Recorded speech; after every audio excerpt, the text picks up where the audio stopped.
Hello Pop-Tarts, welcome to my depth year update. This is one of a series of depth year updates and discussions that I've been doing here on my channel, so I'm going to leave a link down below to the shiny new playlist that I've made of everything relating to my depth year 2019. I hope that your depth year is going well, if indeed that is how it's supposed to be going. If you dropped off the wagon spectacularly and you feel like that's the best thing for you, then good for you. And if you're off the wagon but you really want to get back on, then please go ahead and get back on. There's so much of the year left to go before we reach that point where we get to check in and decide whether or not it's actually worked out for us.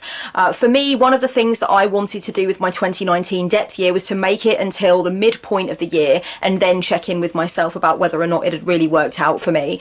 And some of the things that I wanted to avoid purchasing were clothes, books, makeup, jewellery, any kinds of accessories of that nature. Those were the kinds of things principally, and decks as well, tarot decks, anything related to like sort of altar stuff, like altar decorations, objects for the altar, anything like that. I had decided that I was not going to purchase for the first half of 2019, and instead I was going to do what you're supposed to do during a depth year, which was to get more into the things that I already own, really enjoy the things that I own, take out the things that I'd forgotten about, that I'd been neglecting in some way, dust off that book list, the pile of books that I had been saying I wanted to read, but then quickly replacing them with other things I was buying. And I wanted to experience that and experiment with that and see how that was making me feel, what was going on for me as I was going along with it. So I want to give you an update on where I am now at the very beginning of May 2019. It is a very interesting place for me to be. I did actually tweet out a couple of weeks ago that I'm in a very weird, intense and deep place with my depth year, and I certainly realised from the comments I received on that tweet that I was not alone in feeling this way.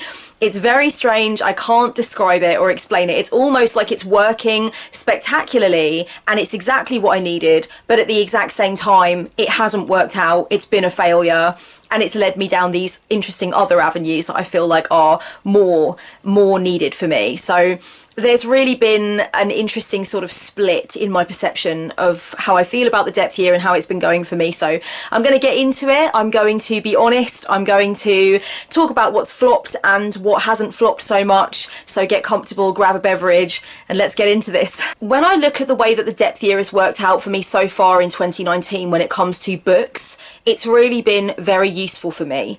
I have found that taking away from myself the ability to buy any new books has meant that I have been very enthusiastic about reading the things I already have. I already approach my bookshelf much more. I pull things out much more.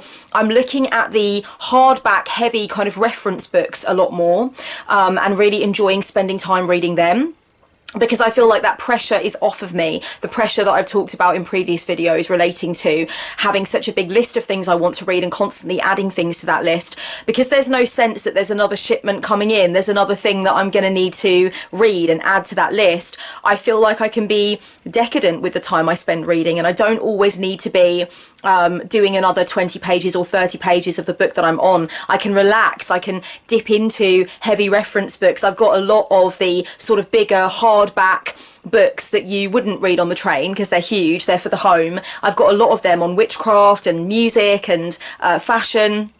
And I love pulling them out and just spending some time with a cup of tea, just reading them. And I'm doing that a lot more, which is wonderful. I'm also reading a lot more than I was. I have a video that I'll leave down below on tips for reader's block and dealing with reader's block. I've had on and off for quite a few years now a big problem with reading consistently. I've had various different problems with reading that I outline in that video. So if you haven't seen that video and you yourself are having a bit of reader's block and you would like some tips, I will leave that for you in the down bar. So basically, that part of things has been going very, very well. I have also really hugely enjoyed so far the feeling of not being able to buy needless makeup or beauty products or grooming products or anything like that. I have liked the feeling of walking past that part of the pharmacy or that part of the supermarket and not dipping in. I didn't enjoy it completely at first. Of course, I wanted to go in and look around and pick up a new nail varnish, or I realise, you know, that I do like having just those little treats, those random little things that I can add to what I went in there to buy that give me a little lift and make me go, oh, lovely new nail varnish or whatever. So I did miss it at first, but now I'm really happy with that, and I find that I can actually look at things and have no desire to buy them. Normally what happens is I look at the thing and then I think about something similar that I've already got in my collection that I haven't used for a while, or that I'd forgotten about, or that's not quite the same, but it bears a lot of similarity and it's something I already own. So I've really enjoyed that feeling as well, of not having the urge to buy things that are superfluous and are just going to add a few pounds here or there to the budget. So I've really loved that as well. I think those areas have been the areas where it's meant a lot to me to do the depth year, and you know, I've really felt like it's put me back in touch with valuing things that I don't think I was valuing as much as I wanted to be, and that's of course one of the main reasons that I got into doing the depth year, so that's been cool. The area where I've had a lot of confusion and questioning is in the realm of clothing. You know, just thrifting for clothing, collecting new pieces of clothing, adding things to my collection of clothes. And this is what the majority of this particular depth year video is going to be about. So if you feel like that's going to be something that's going to bore you shitless, then please, by all means, click away. I totally understand. If you're not a clothing person and you feel like you're going to have no empathy for what I'm going through right now, by all means, again, click away. However, I will say that you might be able to actually take the word clothes or clothing when I say it and tweak my sentence so that I'm talking about video games, or I don't know, whatever it is that you find yourself feeling called to over and over that is important to you, that you love purchasing. So it could be makeup, it could be books, it could be decks. I know for a lot of you watching this, it's probably going to be decks. That's probably going to be where you feel like you've got the issue with spending and collecting and whatnot. So you could actually tweak it so that it is relevant to you. But for me, this is really a clothing thing, and to a lesser extent, I would say a jewellery thing as well.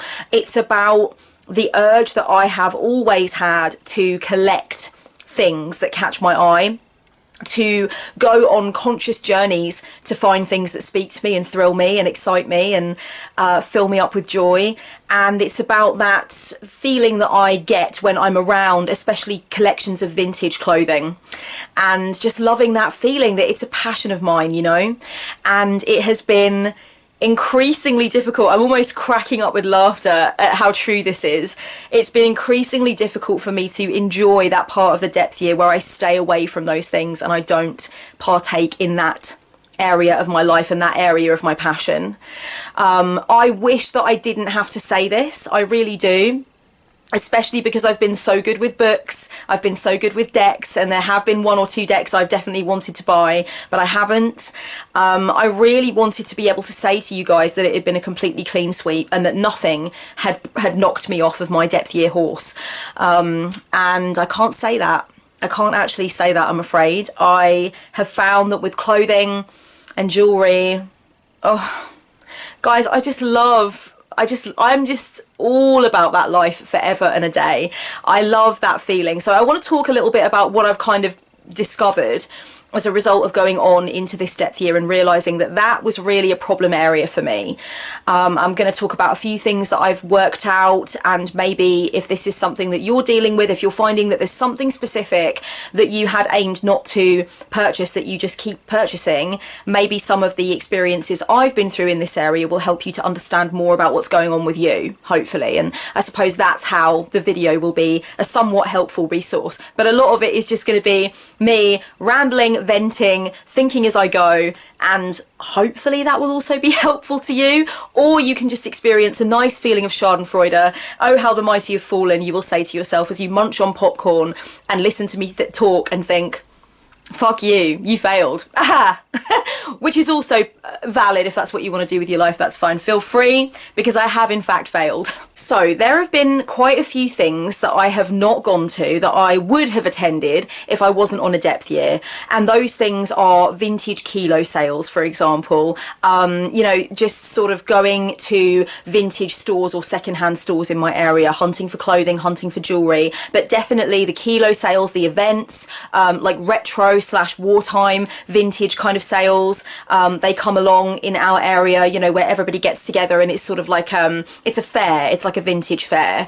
And I have consciously not gone to those places, obviously, because I'm not actively collecting. I'm not supposed to be actively sourcing new vintage pieces. That's not what I'm about. I haven't gone into my favourite sportswear thrift store all year long, because I know that I'm just going to fucking buy something. I can't be relied upon to look and not buy, basically.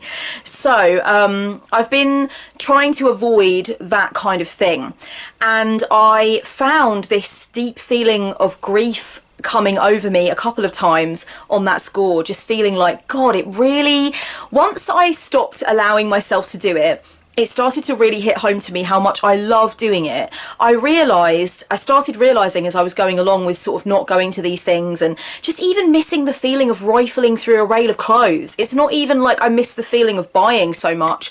I missed just the feeling of the possibility that if I found a piece of treasure that was absolutely, you know, sort of made sense within the collection, that I would be able to purchase it. I missed that feeling of being allowed, not even so much wanting the feeling of purchasing, but wanting the feeling of knowing that I could go and explore clothes and it would be okay to buy something that would really make me feel like, wow, that really adds something to what I'm trying to do with my wardrobe, right? So I realised as I was going along that I was missing that, and the feeling of grief that came over me was when I was at my friend's house, who is a costume designer, and we were talking about clothes, and she was showing me a style reference book, and it's sort of like a Real People sort of street style through the decades in the UK specifically, and it was pictures of people, ordinary people, in like dressed up in their stuff from the 50s, 60s, 70s, 80s, 90s, with quotes from them on like why they'd selected those pieces and what it meant to them at the time and stuff. And she was saying how she bought the book to inspire herself, and she really loved it, and she was showing it to me. And then she was talking about a particular boot sale she used to love to go to in London, where you could find all of these old pieces, and just the way that she was talking about it, the way that she was lighting up when she was going into it, the way I felt when I was going through the reference book. I just started to feel like, oh, I don't like being cut off from this part of myself. I just started to feel sad. I started to feel like I'm just cutting off from this part of myself that I really like, and it really is my other big passion. And that's something that it's really showed me, this experience, is that I know that if I wasn't doing this kind of thing for a living, if I wasn't doing tarot, if I wasn't a spiritual counsellor, I would be doing something to do with style or fashion or clothing. I know I would. And when I was younger, I had several big phases of wanting to either open up a vintage clothing store or be a stylist, you know. I had those kinds of aspirations, and I think I've mentioned on the channel before that before I had a tarot blog, the tarot blog that I started in 2011, I actually had not a fashion blog, but kind of a style blog that was based around, you know, finding and combining thrifted pieces and vintage pieces, and also upcycled fashion and eco-fashion. And I wanted to build a career around that initially, but then I decided that I didn't want to do that professionally. I decided that it's actually much more fun for me to do it in a non-professional way. So I stopped doing that. But for a long time, that was my aspiration. That was what I wanted to do. I wanted to figure out a way that I could use my blog and my platform on the internet to be a stylist or to write about fashion or something in that regard, something in that area. So it really is a massive passion of mine. And I kind of thought to myself, you know, it's quite hard for me to cut off from this other passion of mine, something that I really love so much. It's quite hard for me not to be around collections of vintage clothing when they roll into town, at least, you know, when they're sniffing distance from me. You know, I've got the event on Facebook. I can see it. I know that it's just in the next town over. And I'm not going because I can't buy anything, and I don't want to risk being around that. But it really was hard. And I was thinking to myself, you know, obviously it is an important part of you. It's what you know, it's something that you like to do in your free time. It is something that you're passionate about. But the depth year is all about the self-discipline to know that you don't need the thrill of purchasing to feel happy or to feel like you're getting what you want out of life. That's the whole point of the depth year. And it's not supposed to be easy. It is supposed to be difficult. It is supposed to feel somewhat sacrificial. and you're supposed to get something from that. That's what's supposed to feed you. I was kind of saying to myself, you know, you shouldn't use this sadness that you feel at being unable to be around clothing and purchase clothing as an excuse to go back to making frivolous purchases, things that you don't need, you know. But then there was this other half of me that was saying, well, what is a frivolous purchase? What actually is a frivolous use of money? What is a pointless use of excess income to anyone? I mean, one person's gold, one person's treasure is another person's junk. You know what I mean? I feel like that's something that's quite complicated about the depth year, because you want to make sure that you're not making unnecessary purchases, frivolous purchases, adding more things in when you want to appreciate the things you already have. But if you consider the things that you want to purchase as not in any way frivolous, and you already very much do appreciate the things you have, then there becomes this argument inside of yourself where you're thinking, well, I already do appreciate the things I have very much. I just want to continue to extend my collection because that is my passion. That is something that I take seriously, and that's something that I really enjoy. So I was having this argument back and forth with myself, and I'm still having the argument back and forth with myself, not in a really torturous manner, but just it's a conversation that I'm having with myself now in a very active way. I feel that it's been much easier with the books. And I didn't think I'd say that. I actually thought it would be harder with like the books and the magazines and stuff like that. I thought it would probably be easier with the clothing because I do own so much clothing and I do like to style things up differently and I do like to play with my collection. So I actually thought it would be harder with the books. And it's actually been much easier with the books. And the reason for that is that I really wasn't valuing what I had with the books. I really wasn't. I had quite a few stacks of books that hadn't been read, and I was buying more, and not being able to get through the ones on the list. I don't have a great deal of time to read. I do try to maximise my time for reading. Even if I've only got half an hour between clients, I might leave the book next to my phone or my laptop. After I've seen the first client, I will read for half an hour until the second client. You know, I do try and maximise my reading time, but I don't have a lot of reading time. I've got projects going on behind the scenes, darlings, that you guys don't know about yet. I've got stuff happening. I've got a full schedule of clients. I'm very, very fortunate for that.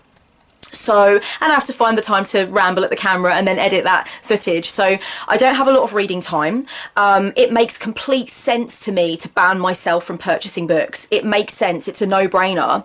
And even though it has been difficult, and I've definitely wanted to go into a few of my key secondhand bookshops in my area and browse around because I love doing that. Oh, it feels so good. It feels so good.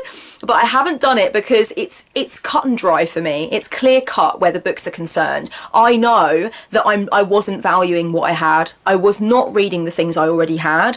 I was getting the thrill, the high of purchasing books on various different subjects and then leaving them to rot and gather dust. And I know that I don't want to do that. I know that that is not okay. It's not doing anything good for my soul. With the clothing and the accessories side of it, it's not as clear cut for me because I don't feel that I was sort of overlooking my clothing collection or not taking advantage of it or not paying attention to it. I hope that makes sense. So it's almost like with the books, with that kind of side of things, and with the magazines as well, I would buy something and then buy something else and then, you know, forget the thrill of the thing I bought originally. And then I'd buy something else and I'd put that on top and I'd be like, oh, well, I'll get round to reading these all one day.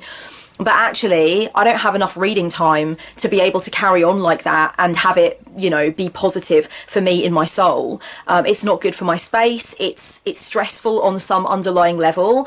And I figured that out from the depth year because actually banning myself from purchasing books has had a really positive effect on the degree to which I do read and the way I feel about reading. So that's been great.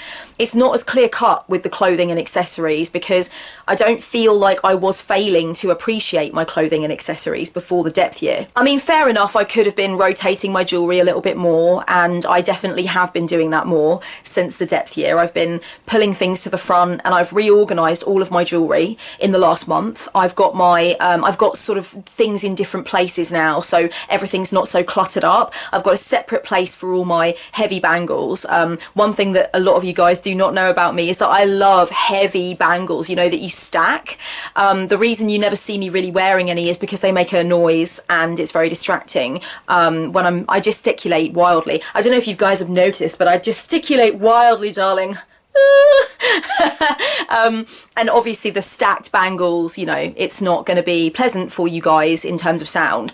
So that's why I don't wear bangles when I do my videos, but I actually love to wear stacked heavy bangles. I've taken all of them, I've like organized them by color, I've put them into my wardrobe in a special drawer thing. So they're all in one area now, which is lovely and gave me a chance to really appreciate the collection that I've built up over the course of time.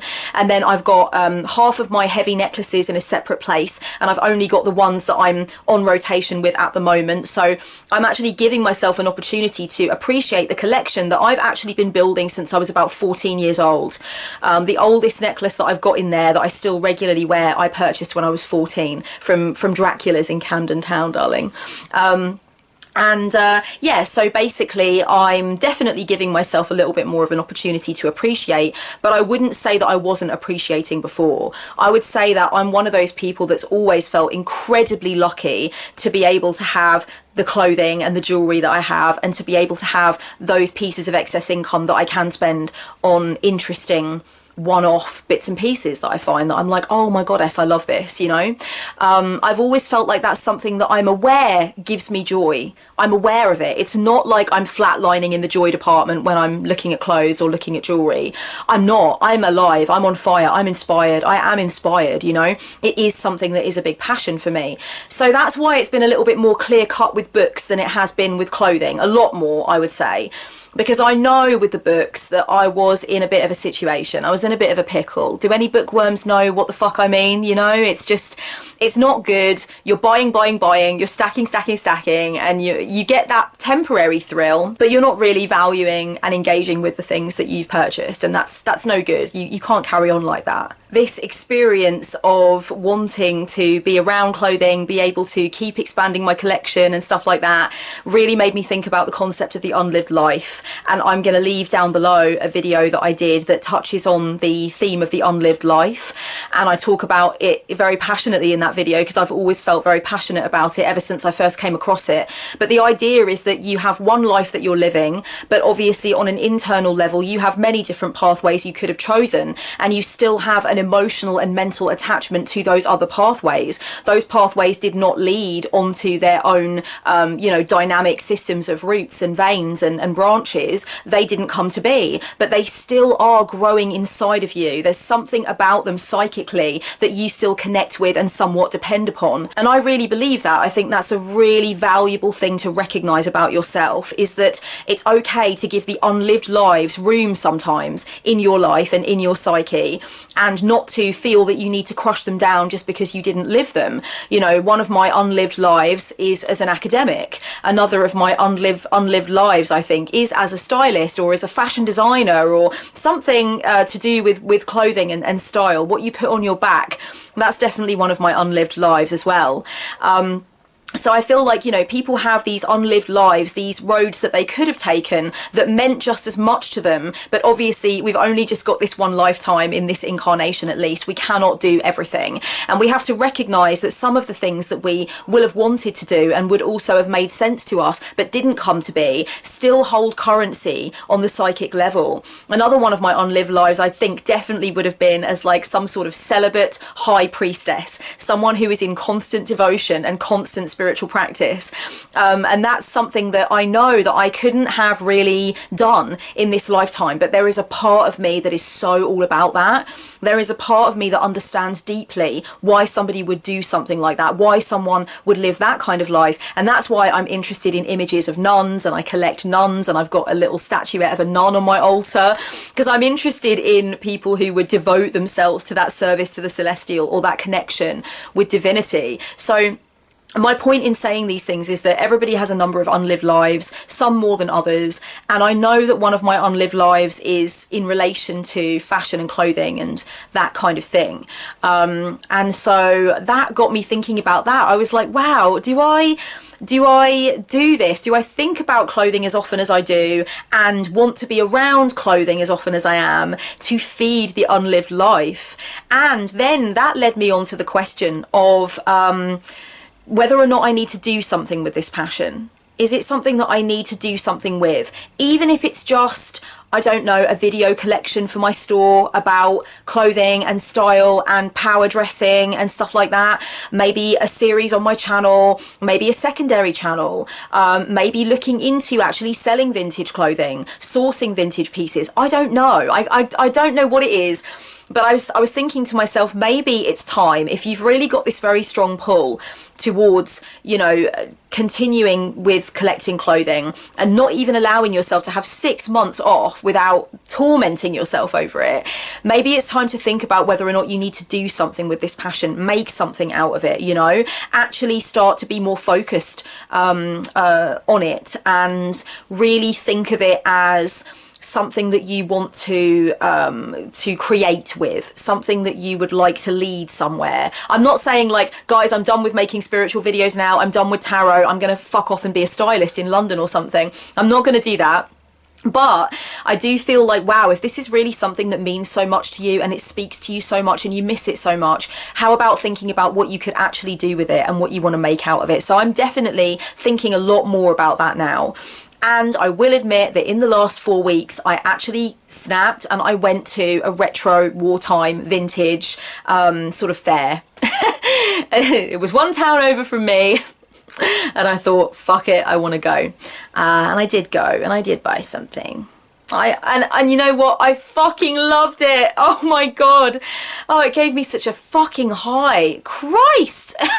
It was just so nice to be around all these people wearing, like, a lot of the stall holders were dressed up in the 40s style with the very beautiful stripped tweed and the pillbox hats. And oh my God, it was absolutely beautiful. And there was a guy crooning old wartime songs.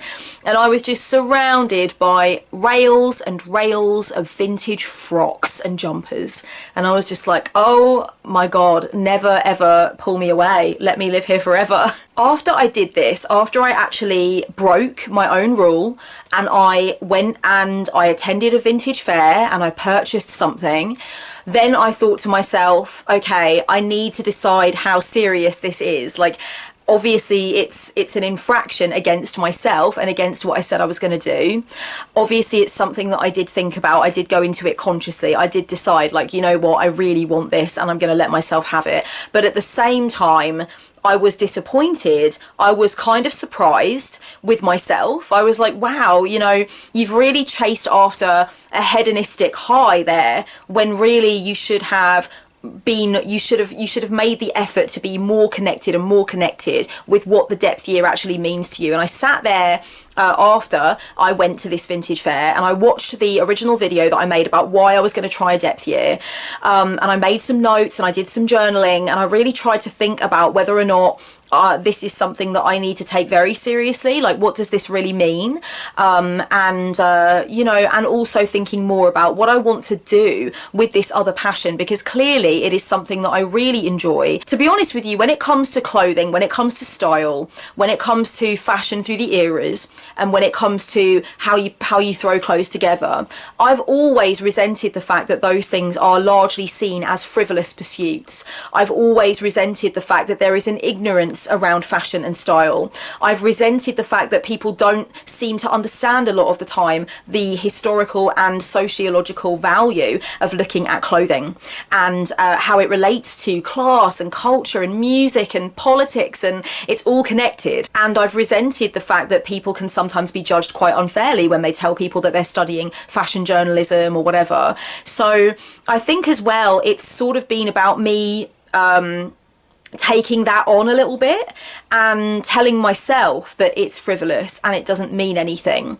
Now, obviously, you could say that none of this stuff means fucking anything, really. You know, we assign meaning to things, and I think that's appropriate. That's an appropriate dialogue to have with yourself, and that's another dialogue that I have been having with myself. But to me, I know that it's always meant so much to me and I've taken it so seriously over the years. And like I said, I did want to make a career out of that passion initially. I'm so glad that I took the path that I did take. I'm so glad that I went into reading tarot and giving sessions. That has really been the right road for me. But there is this sort of undeniable pull towards that other pathway, and so I'm in a dialogue with myself now about what this discovery actually means. And on the Depth Year Facebook group, which has been an amazing resource for me. I've loved reading what everybody's doing. I've loved reading what everyone's been going through with their own Depth Year. Quite a few people have made mention of the fact that really the Depth Year is about self-discovery. It might not end up exactly as you imagined. It might not land exactly as you expected it to, but really the most valuable thing about it is what you learn as a result of the mistakes, the setbacks, the weirdnesses, those strange parts of the Depth Year that you thought you'd never get into, where you're like, oh, I wasn't expecting to have this dialogue with myself. You could look at all of those things as unfortunate failures, or you could look at them and say, I'm so glad I'm having this opportunity to dialogue with myself on this, because I never knew that this was a problem, or I never knew that this was a part of me. I never knew that this was so significant. So I'm trying to see it that way. I'm trying to see it as an opportunity for me to really ask myself what it means that I am so invested in my clothing collection and looking for different patterns and colours, and also sort of the collection of various accessories. Like, I love collecting brooches. I love collecting vintage brooches, weird quirky brooches. I'm sort of thinking about what it means that those things are of importance to me. And as I think a lot of you know who've travelled with me on my journey with the channel for a while, I do not consider the material to be unspiritual. I think it's about the way that we connect with it, and I think it's also about the responsibility that we have to appreciate the material whilst being ethical. You know, and for me, when I'm walking that line, when I know that I am being ethical and I'm being conscious and conscientious, but I'm also appreciating objects, I'm appreciating craftsmanship, I'm appreciating the way that objects allow us to be creative, that's my happy place. When I've got those two things, the appreciation and the ethical part of it, and they are really dancing together well, that's where I feel really happy, and I really enjoy that part of my life. Apparently I enjoy that part of my life too fucking much to give it up until mid-year. But I'm still having an argument with myself, a debate with myself, let's say, about whether or not I still need to now see that as a blip, like appreciate the understanding that it brought me to, but still continue on until mid-year and not fall off the wagon again. And I think that that will be something that might be important to do. But what this has led me to is this discussion that I've had with myself, this deeper exploration about the role that clothing and style and texture and pattern plays in my life, and whether or not I want to do something more with that and talk more about how that can be so empowering and so inspiring, and how people can maybe connect with their sense of style, or I don't know what it's going to be yet, but it's going to be something, and I'm excited about it. I want to talk about some of the pieces that I have, these incredible magical pieces that I've come across in my collection over the course of time. Some of the clothing that I own is far out. I've just found some gorgeous pieces, gorgeous patterns, gorgeous styles, really quirky things over time. There's also quirky things I've found that I've given away over time or I've sold. A lot of the stuff I brought back from Russia I don't have anymore, and I'm really sad about that. I did sell things on that were really original, really unique pieces that were made during the Cold War